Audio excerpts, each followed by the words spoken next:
These are 35 plus changes available with PS5 Update 5.0. Hello friends, welcome back to Hyper Games. My name is Joseph and the new update 5.0 for PS5 has been made available this week. Let's go over the changes. Starting with game-based, voice chats are now called parties. Starting a party now gives you the option to create an open or closed party. Open parties will allow anyone to join, while closed parties are only for selected players.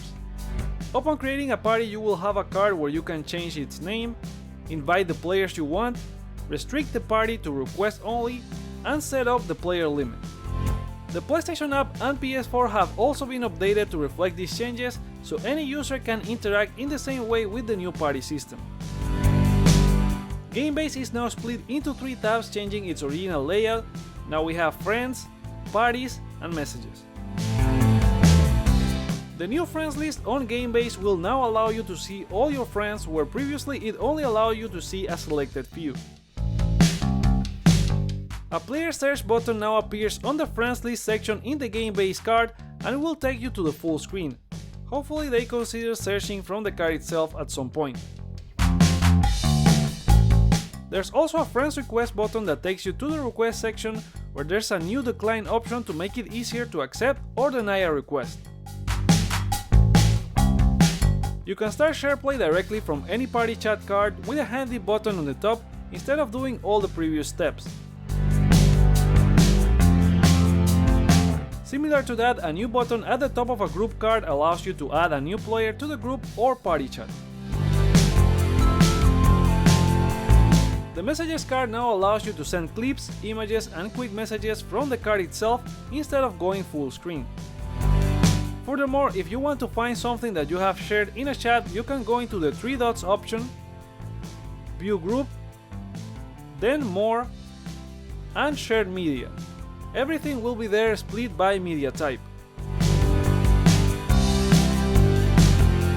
The list of emojis available on the keyboard have been expanded to include nearly everything you will find in other systems.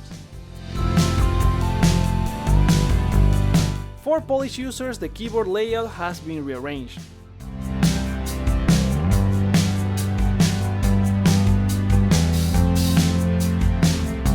An on-air icon will appear when someone in your party is sharing their screen.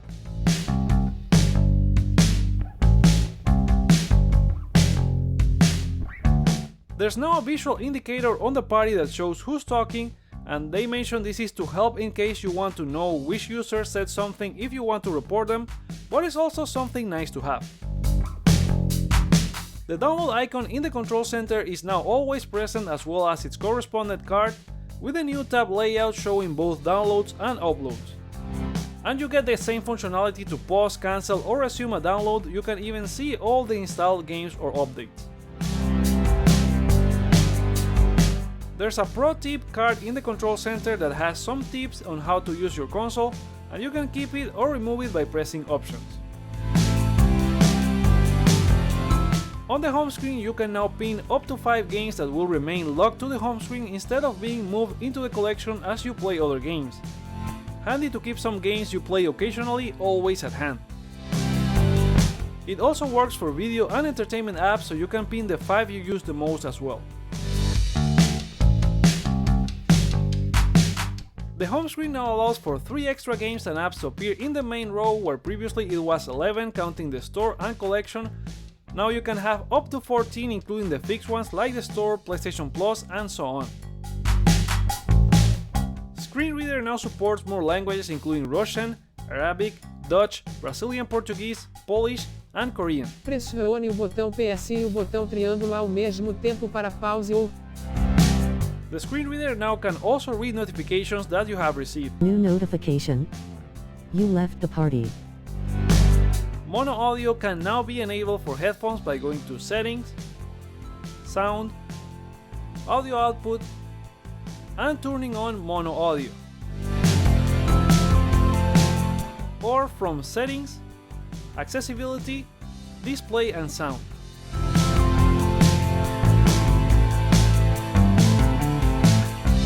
On accessibility options, there's now a show tick on enable settings option that will add a visual touch to all the toggle options to easily see whether they are active or not. Activate it by going to Settings, Accessibility, and Display and Sound.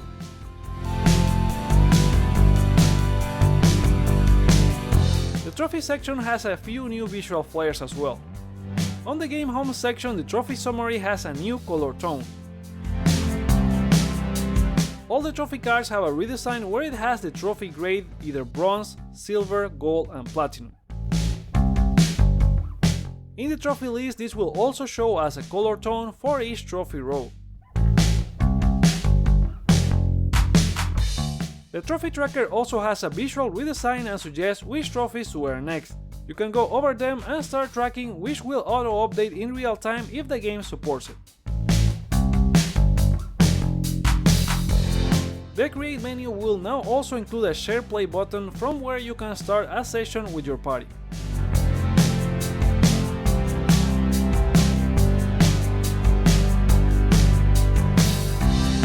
Voice commands allow you to open games, apps, and settings, but only for US and UK PSN accounts for now. To enable it, go to Settings, Voice Command Preview, and tick Enable Voice Command. It works very similar to how it was on PS4 in terms of commands, saying "Hey PlayStation" to bring it active and the name of the game you want to search or open, and since the DualSense now has a mic, you can speak directly into it. Hey PlayStation. Open Horizon Forbidden West. Okay. Hey PlayStation. Help. Here are some of the things you can do. Hey PlayStation. Search Hey there, Ghostwire how Tokyo. can I help? This is what I found. Would you like me to open it? Yes. Okay. There are a couple more options you can adjust here. Listen for Hey PlayStation will allow the feature to work as I just showed, but if you disable it, you can trigger the command from the control center.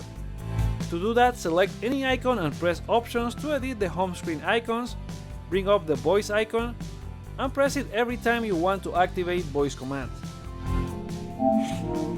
Open Returnal.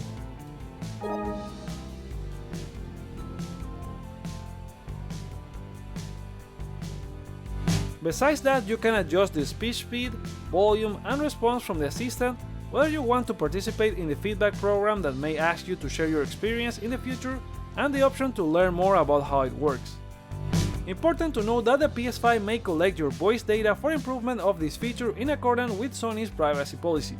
If you don't want to be part of it, you need to go into Settings, Users and Accounts, Privacy, then uncheck Voice Data Collection. On a system level, the console now has option for Ukrainian language.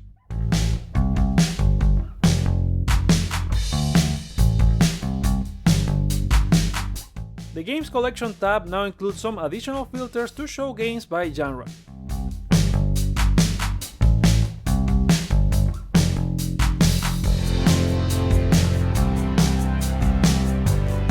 PlayStation Plus is now pinned to the leftmost side of the home screen. There's no option to remove it, but it will give you access to the collection or claim monthly games faster.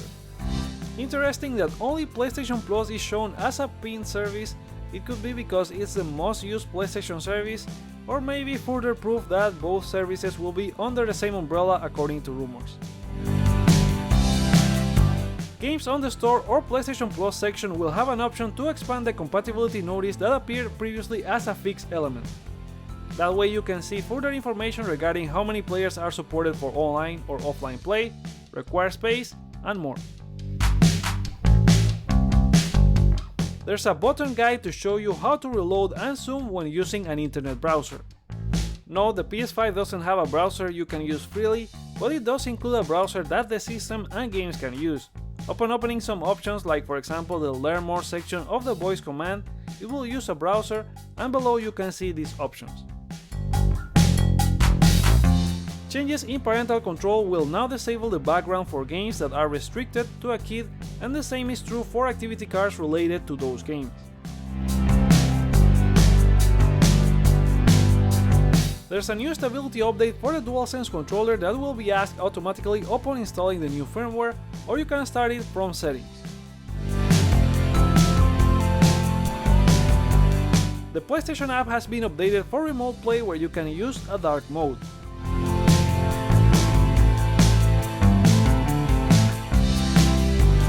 Sony has also promised that variable refresh rate will be added soon for PS5, which will allow games to take advantage of the dynamic refresh rate on compatible TVs and PC monitors through HDMI 2.1.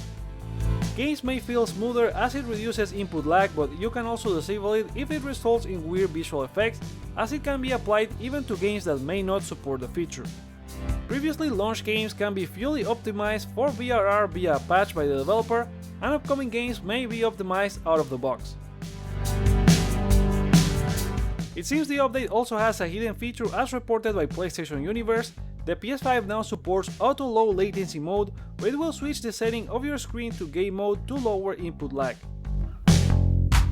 And there you go, that's 35 plus changes available with the new PlayStation 5 Update 5.0. But what do you think about these changes and new features? Share your thoughts in the comments below, like or dislike to show your feedback, check out other videos you may like while you're here, and consider subscribing for more PlayStation content. Thank you so much for watching, my name is Joseph, this is Hype for Games, and let's get hype!